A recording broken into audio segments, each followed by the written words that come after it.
কি বলছেন? আপনারা দলের সাধারণ কর্মী। আমার মতামত, দিদি যেদিকে সেদিকে, দিদি জন দিকে যাবে আমরা সেদিকে কর্মীরা থাকবো সেদিকে। আর যারা বলছে অভিষেক দল থেকে বেরিয়ে যাবে, আসল অভিষেক ব্যানার্জির চোর ধরছে। যারা বলছে তাদের ওরা একদম চোর ডাকাত দালান, তারা অভিষেকের বদনাম করছে। তারা তো বিজেপিতে বদনাম করে না, তারা কি করছে? অভিষেকের বদনাম করছে। উহাদের সাহস নাই যে বিজেপির সরকারের উপরে একটা বদনাম করার। উহারা কার বিরুদ্ধে? তারা অনেকেই মমতা বন্দ্যোপাধ্যায়ের একেবারে শুরু থেকে সঙ্গী ছিলেন। মদন মিত্র, তাকে আমরা শুরু থেকে দেখে এসেছি। অনুব্রত মণ্ডল শুরু থেকে দেখে এসেছি। তারাও তো আজকে দল থেকে বেরিয়ে গেছে। ভয় সিবিআই ইডির ভয়ে চলে যাচ্ছে, না গেলেও একজন সিবিআই ইডির ভয়ে যাচ্ছে, জেলের ভয়। ইয়াতেই মুখ্যমন্ত্রী কি বলছে? কোনো তৃণমূল রাখবো না। এখানে যারা রয়েছেন তাদের সঙ্গে কথা বলবো। অনির্বাণ, কালকে রাতের যে পরিবেশ আমরা দেখেছিলাম, উত্তপ্ত পরিবেশ তৈরি হয়েছিল এবং মমতা বন্দ্যোপাধ্যায় যে অভিযোগ করেছিল, আজকে কিন্তু অনেকটাই শান্ত পরিবেশ। দেখো, কাল রাত 11:30 থেকে 12টা নাগাদ যেটা খবর পাওয়া যায় যে এখানে যে তৃণমূল কর্মীরা ছিলেন তারা স্পষ্টত মমতা বন্দ্যোপাধ্যায়, অভিষেক বন্দ্যোপাধ্যায়কে জানান যে এখানে নাকি ভাঙচুর করা হয়েছে। যে সামনে যে শহীদ চরণে শ্রদ্ধাঞ্জলি বলে লেখা রয়েছে, এই যে পোস্টার, সেই পোস্টার এবং সামনের যে চেয়ার, তার পাশাপাশি বিভিন্ন এই মাইকের লাইনের তার নাকি কেটে দেওয়া হয়েছে এবং 60টি বাইক নিয়ে বেশ কিছুজন বাহিনী আসে এবং তারা এই ধরনের কার্যকলাপ করেন। অর্থাৎ তারপরেই কিন্তু আমরা দেখি একজন রয়েছেন, আমরা প্রত্যেকবারে যে ছবি দেখতে পাই তাকে দেখতে পাচ্ছি। একবার তার সঙ্গে কথা বলি, আমরা তার সঙ্গে একবার কথা বলবার চেষ্টা করব। উনি প্রত্যেকবার যেভাবে আমরা দেখতে পাই যে 21শে জুলাইয়ের সামনে প্রচুর মানুষ আসেন, তারা মাথায় টুপি পরে আসেন তৃণমূলে, তাদের সঙ্গে একবার আমরা কথা বলবো। তাকে আমরা দেখতে পেয়েছি, তার সঙ্গে আর খানিকক্ষণের মধ্যেই জুলেখা কথা বলবো।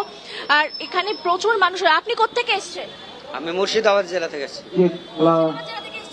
কার জন্য? দিদির হ্যাঁ, এখনো আছি, সারা জীবন থাকবো, মরা অবধি থাকবো। আমরা দিদির পক্ষ, দালালের পক্ষ নয়। মুর্শিদাবাদ থেকে এসেছি, 17 তারিখ বেরিয়ে এসেছি। ভিড় কম হলেও মানুষ যোগাযোগ আছে ঠিক। দিদি, যেভাবে আমরা দলটাকে ভাঙতে দেখছি, আপনারা কি বলবেন? আমরা দিদির দিকেই আছি। হ্যাঁ হ্যাঁ, ইনশাল্লাহ নিয়ে আসবো। সুচেতা, যারা এসেছে অবশ্যই তারা মমতা ব্যানার্জির সঙ্গে আছেন, এটা স্পষ্ট। কিন্তু তাদের কাছে একটা প্রশ্ন স্পেসিফিক রাখো, অভিষেক ব্যানার্জিকে নিয়ে দলের ভিতরে এতটা ক্ষোভ, তারা কি অভিষেক ব্যানার্জির উপরে ভরসা রাখতে পারছেন? একেবারে জুলেখা, এই বিষয়টা আমরা জানবার চেষ্টা করব। তবে যে ব্যক্তির সঙ্গে আমরা, আপনারা কোথা থেকে এসেছেন? গড়বেতা থেকে। তপন ঘোষের এলাকা, হারমাদের এলাকা থেকে এসেছি। ওই তো তোমার 11 জনকে মেরেলো, শহীদ করেলো। অভিষেকের লেগে এখানে তো অভিষেক বন্দ্যোপাধ্যায়ের এগেইনস্টে গোটা দলের একটা অংশ বেরিয়ে গেছে। দালালের কথা বাদ দাও। আপনি কোথেকে এসেছেন? আমি বাঁকুড়া জেলা ছাতনা ব্লক থেকে এসেছি। হ্যাঁ, শুশুনিয়া পাহাড়। এখানে কি মমতা বন্দ্যোপাধ্যায়ের বক্তব্য শুনতে? একদম মমতাদির বক্তব্য শুনতে এসেছি।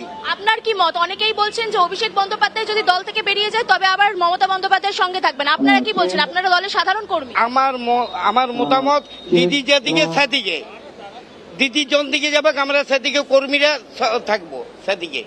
আর যারা বলছে অভিষেক দল থেকে বেরিয়ে যাবে, আসল অভিষেক ব্যানার্জির চোর ধরছে। যারা বলছে তাদের ওরা একদম চোর ডাকাত দালান, তারা অভিষেকের বদনাম করছে। তারা তো বিজেপিতে বদনাম করে না, তারা কি করছে? অভিষেকের বদনাম করছে। উহাদের সাহস নাই যে বিজেপির সরকারের উপরে একটা বদনাম করার। উহারা কার বিরুদ্ধে? তারা অনেকেই মমতা বন্দ্যোপাধ্যায়ের একেবারে শুরু থেকে সঙ্গী ছিলেন। মদন মিত্র, তাকে আমরা শুরু থেকে দেখে এসেছি। অনুব্রত মণ্ডল শুরু থেকে দেখে এসেছি। তারাও তো আজকে দল থেকে বেরিয়ে গেছে। ভয় সিবিআই ইডির ভয়ে চলে যাচ্ছে, না গেলেও একজন সিবিআই ইডির ভয়ে যাচ্ছে, জেলের ভয়। ইয়াতেই মুখ্যমন্ত্রী কি বলছে? কোনো তৃণমূল রাখবো না।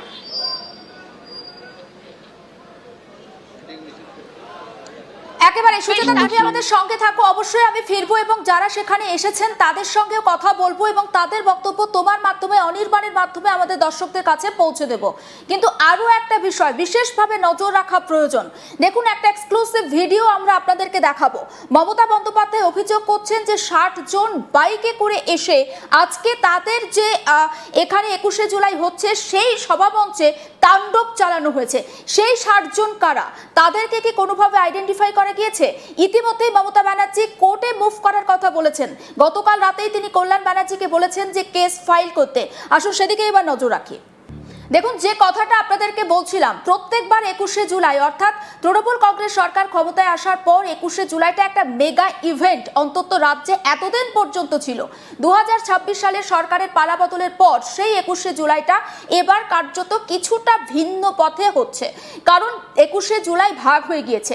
2.5 কিলোমিটারের মধ্যে শহর কলকাতায় তিনটে জায়গায় 21শে জুলাই হচ্ছে। স্পেসিফিক আমরা আপনাদের কাছে যে খবর এই মুহূর্তে পৌঁছে দিচ্ছি, কালীঘাটে মমতাপন্থী তৃণমূল কংগ্রেসের 21শে জুলাই হচ্ছে বিড়লা তারামণ্ডলের কাছে। আমরা আপনাদেরকে সেই খবর পৌঁছে দিচ্ছি। ইতিমধ্যে যারা সেখানে সমর্থক পৌঁছে গিয়েছেন, মমতার সমর্থক যারা পৌঁছে গিয়েছেন, তাদের কি বক্তব্য সেটাও তুলে ধরছি। কিন্তু যে কথাটা এখন বলবো, দেখুন, এই 21শে জুলাই আর কয়েক ঘন্টার মধ্যে মমতা ব্যানার্জি পৌঁছে যাবেন, কিন্তু রাত 11:30টা নাগাদ সেখানে নাকি প্রচুর পরিমাণে তাণ্ডব চালানো হয়েছে। কারা তাণ্ডব চালালো সেই ছবি আমরা আপনাদেরকে দেখাবো এবং কিভাবে সেখানে তাণ্ডব চালানো হয়েছে সেই ছবিও আমরা আপনাদের কাছে ইতিমধ্যেই পৌঁছে দেব। গতকাল রাতে ঠিক কি ঘটনা ঘটেছিল ছবি দেখুন, একেবারে আমরা মার্ক করে দেখাচ্ছি আপনাদেরকে। আজ তাক বাংলা মার্ক করে আপনাদের কাছে সেই খবর পৌঁছে দিচ্ছে আপনাদের বোঝার সুবিধার জন্য। তৃণমূল কংগ্রেসের তরফ থেকে যে ছবি প্রকাশ করা হয়েছে, বাইক একেবারে সারি দিয়ে যাচ্ছে। যে ঘটনার কথা আপনাদেরকে বলছি, এটা গতকাল রাত 11:30টা নাগাদ ঘটে। সন্ধ্যে 5:30 নাগাদ কি 5:30টার একটু পরে 6টার আশেপাশে মমতা ব্যানার্জি গিয়েছিলেন প্রত্যেকবারের মতো সভাস্থল পরিদর্শন করতে এবং সেখানে তিনি গিয়েছিলেন। অভিষেক ব্যানার্জি তিনি এসেছিলেন পরে, কিন্তু তারপর রাতে যখন এই ভ্যান্ডালিজমের খবর পান মমতা ব্যানার্জি, অভিষেক ব্যানার্জি রীতিমতো সেখানে পৌঁছে যান। আসুন আরও একবার, আবার কালিক সুচেতা রয়েছে গ্রাউন্ড জিরোতে, সুচেতার কাছ সঙ্গে একটু কথা বলি। সুচেতা, এই মুহূর্তে যে ছবি আমরা দেখাচ্ছি, অনির্বাণকেও আমি দেখতে পাচ্ছি সুচেতার সঙ্গে, যে ছবি দেখাচ্ছি, গতকাল রাতের ছবি দেখাচ্ছি, একেবারে তৃণমূল কংগ্রেসের তরফ থেকে যে ভিডিও প্রকাশ করা হয়েছে সেখানে বলা হচ্ছে যে 60 থেকে 65 জন বাইক বাহিনী তারা এসে তাণ্ডব চালিয়েছে।